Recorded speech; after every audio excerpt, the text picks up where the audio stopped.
Hi hello నమస్తే welcome to BBR TV official మిత్రులరా. నేను మీ బీబీఆర్ రావు.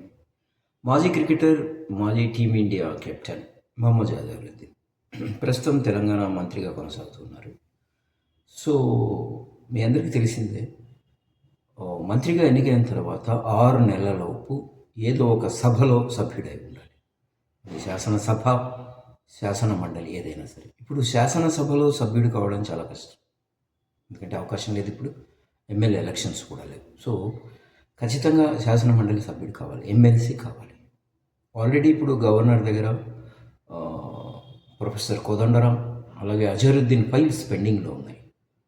సో మొన్నటికి మొన్న సీఎం రేవంత్ రెడ్డి కూడా వెళ్ళి రిక్వెస్ట్ చేయడం జరిగింది, వీళ్ళిద్దరిని నామినేట్ చేయండి అని. ఇది గవర్నర్ కోట ఎమ్మెల్సీలకి.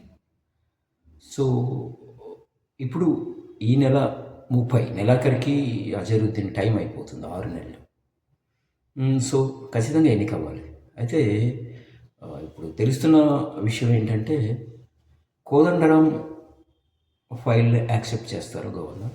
సో అజరుద్దీన్ చేయకపోవచ్చు, ఎందుకంటే కొన్ని కేసుల్లో ఉన్నాడు ఆయన అని ఏదో అంటున్నారు. అయితే ఖచ్చితంగా ఈ నెలాఖరికి రాజీనామా చేయాల్సి ఉంటుంది అజరుద్దీన్. సో ఈ పరిణామం చాలా ఆసక్తికరంగా మారింది. కాకపోతే ప్లాన్ బి అనేది ఒకటి ఉంది వాళ్ళ దగ్గర ఆల్రెడీ. ఏంటంటే అది ప్లాన్ బి, వెంటనే ఈ నెలాఖరికి ఈ 30 తేదీన రాజీనామా చేయించి అజరుద్దీన్తో మళ్ళీ మంత్రి పదవి ఇస్తారు.